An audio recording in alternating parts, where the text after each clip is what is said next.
Well, hi there. This is Eric again. And, as a RVer, especially, um, when we have all the comforts of home, it's very easy to become kind of sedentary and just sit around in your RV, watch TV, read a book, play a game, but not really get any exercise. And I've found that, especially during COVID, during this year of 2020, the exact same problem. I'm not getting enough exercise. So, what I'm doing today, I have a couple of birthday cards that I need to mail. Now, I could just put them out on my mailbox because the RV spot that I'm staying at does actually have a mailbox attached to it. Or, my post office is just about 2 miles away. So, this morning, I'm going to walk from my motorhome to the post office and back.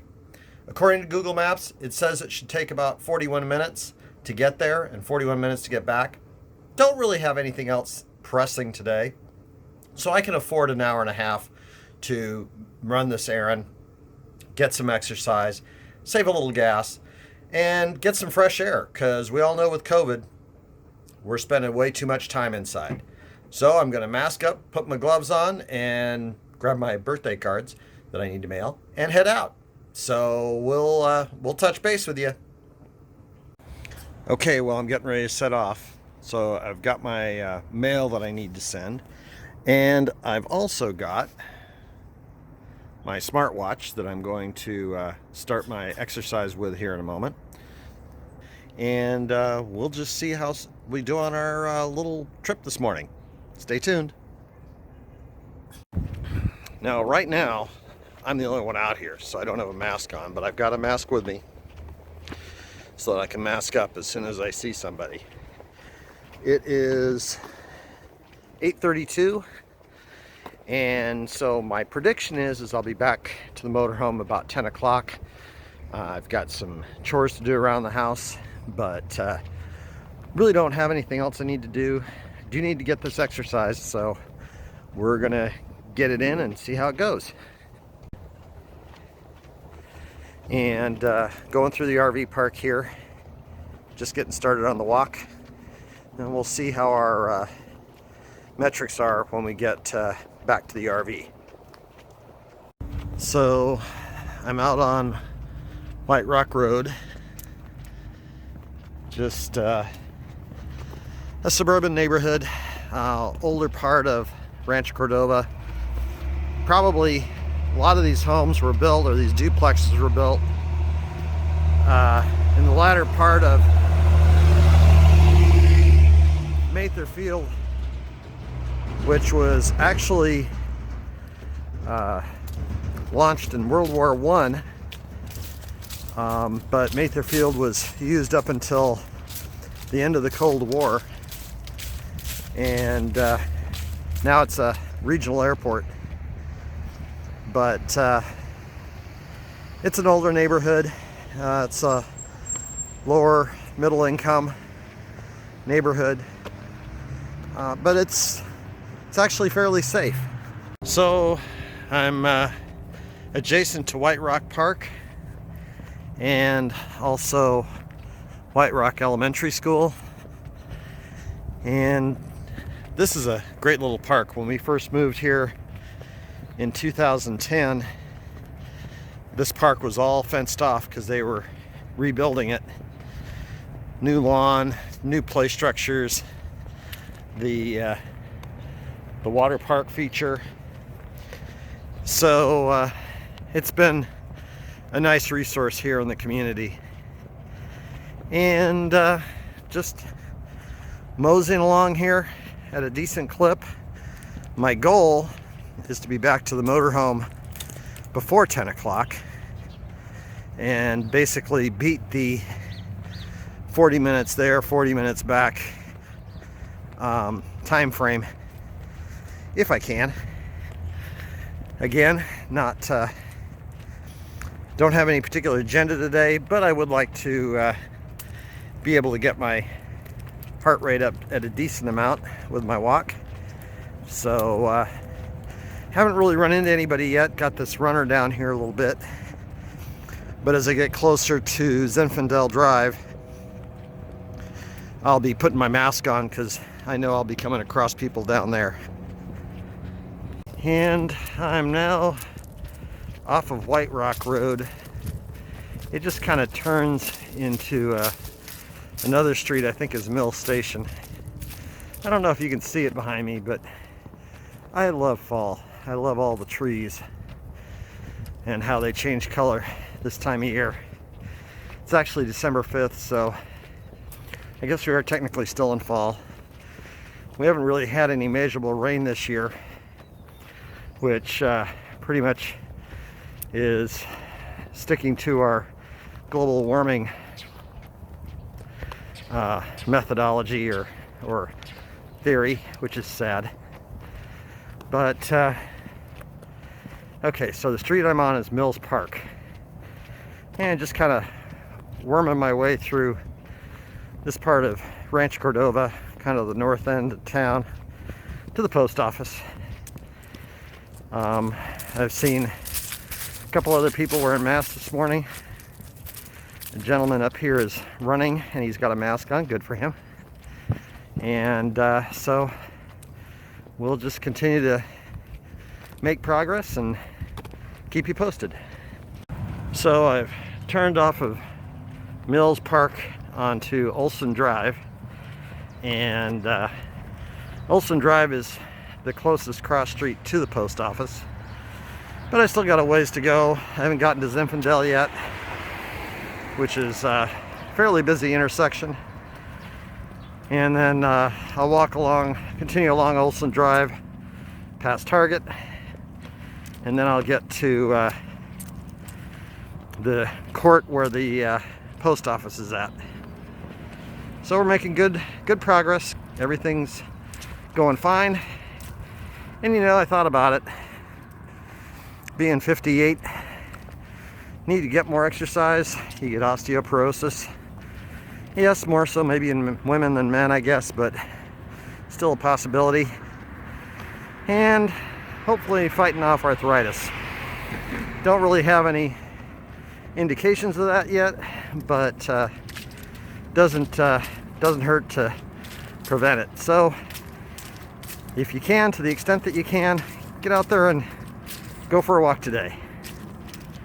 I'll be back.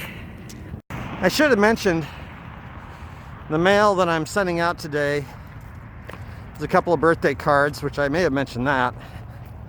One birthday card for my sister Karen, who lives in Phoenix, Oregon, and another birthday card for my stepdaughter Katie, Celine, Carol's daughter, from her first marriage.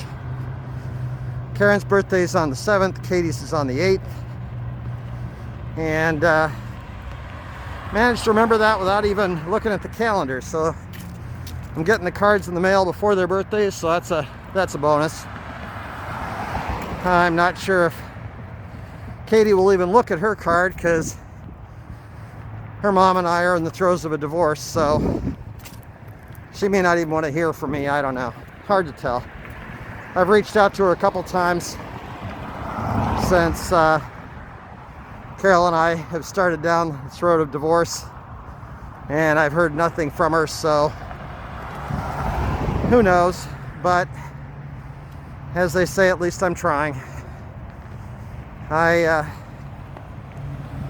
definitely failed in my divorce. I mean, we both have responsibility in it, but I definitely thought I was ready to become a husband, and a good one, and I came up short. So mostly in just the romance department, though I was always interested in taking her flowers and such when Carol was having a bad day. I guess the passion department I came up short in, and we won't get any deeper than that, but so at any rate, I do still love Carol and I love Katie, and I care about them both. Just time for all of us to have a new chapter. If there's one good thing out of this, Carol's now living in Amador County. Carol's now getting together with her family more often, and Katie is joining in on that. So Katie and Carol are spending more time together, which I'm happy about. I wish that could have happened a long time ago, but I'm thankful that it's happening now. So we're just going to continue on Olson Drive here, kind of sweep to the left, and then the post office will be on the right. Well, here I am at the post office, and the smartwatch says it was 2.62 miles, said 39 minutes. The 39 minutes is about right, because I didn't quite start it at the beginning of the walk. I was maybe a minute or two after I started walking. So it's about 41 minutes, so that's about right. I've mailed my letters in the mailbox, and so now I'm going to use Map My Walk to see what it says the distance is, because I'm going to retrace my steps basically identically on my trip home. So at any rate, it was a good walk, good workout. When I get home, I'm going to start working on Christmas cards that I haven't sent out yet. I've sent a few out, but not all of them. Got some I've got to finish up. That'll give me a chance to sit down for a little bit and catch a break, and then we'll continue on with the daily chores. But just wanted you to go along for the walk with me this morning, and I'll touch base a couple more times between now and home. You know, in the Jeep, I carry a bag of dog food, a Subway sandwich card, and some toothpaste and a toothbrush for when I run into homeless people that look like they're really suffering. Of course, walking, I didn't have that. So I'm going to start carrying a backpack in the future so that I've got that if I'm out for a walk. I'm not going to lie to you. This, I'm not exactly sure how far yet, but it has definitely kicked my butt, and it's all flat. So I definitely need to get out and do this more often. I know I'll be at least 4 miles total. And, you know, I've done 2-mile walks on Saturday or Sunday mornings, but this is the first time I've done a 4-mile walk. So we'll see how this turns out. But I'm going to load up the Jeep here in a minute as soon as I get home. Head over, see if I can give food to that guy. So like I said, I'm going to get in the Jeep, and I'm going to head over and see if that guy with the dog is still over there in the shopping center. I just can't in good conscience not at least try. Usually when this sort of thing happens, the guy and the dog are long gone. And I knew, I mean, I was a half hour out from the house walking, and on the trip back there was no way I was gonna double time it. So I'm gonna uncover the Jeep, and we'll fire it up, head over there and see if he's there. Hopefully he is. Get him some dog food for his dog and a Subway sandwich for him, and hopefully make his day a little bit better.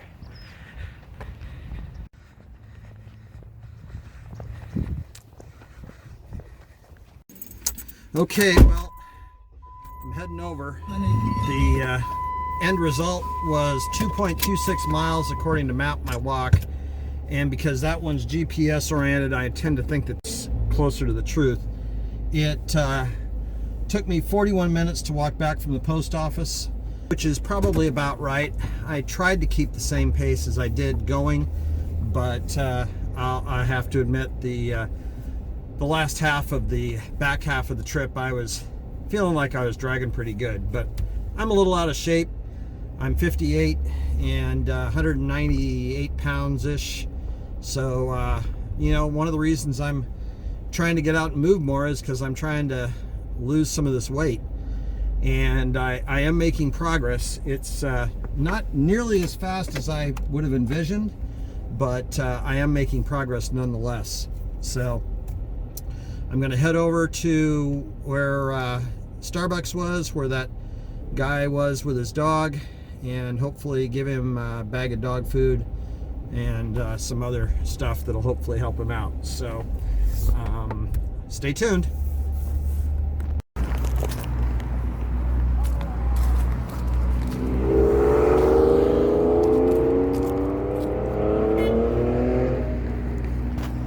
Is that your dog, sir? Yes, sir. There's a bag of dog food for you. Thank you. There's Appreciate also it. a Subway gift card in there so you can get yourself a sandwich. So Oh, appreciate it. you're welcome, sir. You take care of yourself. Likewise. Thanks. How long have you had your dog? 9 months. He's 11 months right now. He's a good looking one. Oh, he's well, but I got to tie him out sometimes because he goes and bugs people, and some people are scared of him. But he's great. He's great. Yeah, no, I volunteer doing pit bull rescue at the shelters, so I know that they're good dogs. Oh, you used to volunteer? Yes, I used to volunteer at the shelter. How much do they charge to get another one? To get one? To get one? I don't know. It's on a case-by-case basis as to how long the dog's been there, so Yeah. you'd have to just talk to them. It all depends. So, Carol and I, when we were doing Chaco stuff pretty regularly, there was a situation where we went to a homeless encampment and talked to people about a dog we were looking for because somebody lost their dog. And the homeless people were all really nice. And this guy, he was really nice as well. So I'm really happy to have been able to help him out. He's a guy down on his luck. When I used to help people out in the past, I used to just give them cash. But some people that I've known have just blown that money on beer and alcohol, and that's not what they need. It may be what they want, but it's not what they need. And so I just can't do that anymore. But I can give them a bag of dog food for their dog, good high quality dog food, and a Subway sandwich gift card. And it's usually a $15 gift card so that they get, they can get a foot long and they can have a couple meals out of it as well. So at any rate, I'm glad I found him. I'm going to head back now. I'm actually thrilled I was able to get out of the car. I wasn't sure if I'd be able to get out or not. So at any rate, it was a good walk this morning. Very happy with the way it turned out.